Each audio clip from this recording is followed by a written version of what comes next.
you're watching this, just promise me one thing. Don't go near that house on Miller Road this Halloween. I don't care what you've heard. I don't care if you think I'm lying. Just don't make my mistake. Halloween in my town has always been a big deal. Kids in costumes, houses glowing orange, neighbors laughing on porches. It's the one night of the year everyone feels alive. But last year, Halloween felt different. The air felt heavier, colder, like the whole town was holding its breath. And it all started because of one house, the old Carter house, at the end of Miller Road. Everyone said it was empty. Everyone said nobody lived there. They were wrong. A week before Halloween, my friends joked that we should explore the Carter house. I said no. That house always freaked me out. Not because it looked scary, but because I always felt like someone was standing in the upstairs window, watching the street. Come on, my friend Tyler said. It's abandoned, and it's Halloween. Don't be a coward. I should have walked away, but I didn't. We made a stupid plan. Meet on Halloween night, go inside the Carter house, stay for 5 minutes, record everything, just teenage nonsense.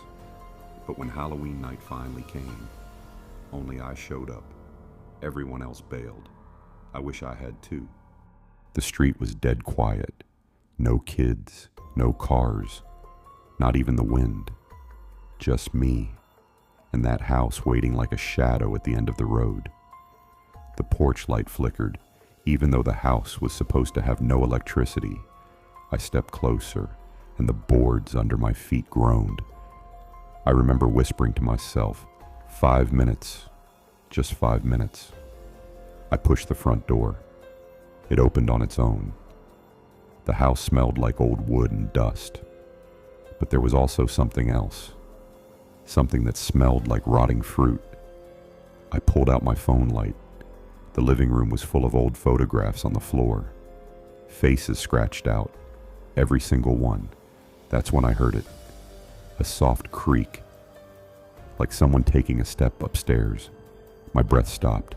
I told myself it was just the house settling. But then I heard it again, clearer, heavier, a slow, dragging step, and then a second one.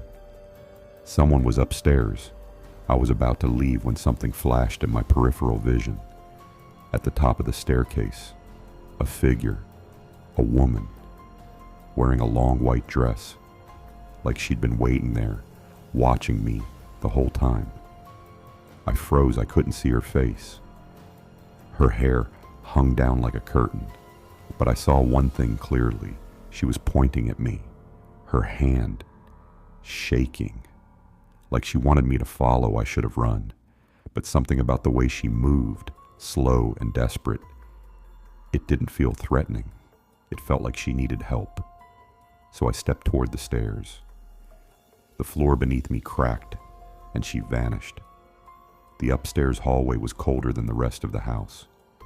My breath came out white. My phone battery dropped from 82% to 19% within seconds. I walked slowly. Every step echoed. There were 4 doors, 3 closed, 1 slightly open. The open door had that same rotten fruit smell coming from inside. I pushed it gently.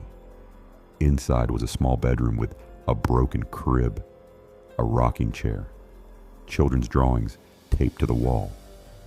Except every drawing had one thing in common: a tall figure with long black hair, standing in the window, watching. Suddenly, I felt something tap my shoulder. Not hard, not aggressive, just a tap. I spun around. Nobody was there, but the rocking chair was moving slowly, back and forth, back and forth. I whispered, "Hello? Is someone here?" And that's when I heard a woman's voice, very faint, right behind me. "Help me." I stumbled backward and tripped on the crib. My phone light flickered. The voice came again. "He's still here." Then I saw him, a dark silhouette standing in the doorway, big, tall, broad shoulders, head tilted. I couldn't see his face, but I could hear his breathing, slow, deep, unhuman. I froze. The woman's whisper came again. Don't move. But I panicked. I scrambled to my feet and ran past him, or tried to, because as I ran, something grabbed my shirt, hard, like a hand made of ice. I pulled away so hard the fabric tore. I sprinted down the stairs, almost falling. I didn't look back. Not once. When I burst through the front door, the cold outside felt like warm sunlight compared to the air inside. I ran all the way home. Didn't sleep. Couldn't. The next morning I went to the police. They searched the house. What they found still haunts me. 1. No signs of anyone living there, dust everywhere. No footprints except mine. 2. But in the upstairs room, they found something strange. A half-burned document inside the crib. A missing person report for a woman who went missing exactly 7 years ago on Halloween night. The name on the report, Evelyn Carter, the owner of the house, the last known person to see her alive, her husband. There was a handwritten note on the back. He watches from the hallway. The house was sealed. But last week, I made the biggest mistake of my life. I went back. Not inside, just outside, just to see it in daylight. I stood on the sidewalk staring at the broken windows, and then I saw something in the upstairs window. A figure, a man, tall, still, head tilted, just like that night, except this time, he wasn't looking at the street, he was looking down at me. So if you're watching this, take my advice. I don't care if you think I imagined everything. I don't care if you think it's just a story.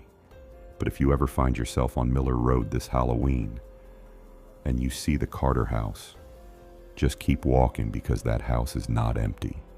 And the thing inside it, whatever it is, hasn't finished what it started. Not with me, not with her, and maybe not with you either.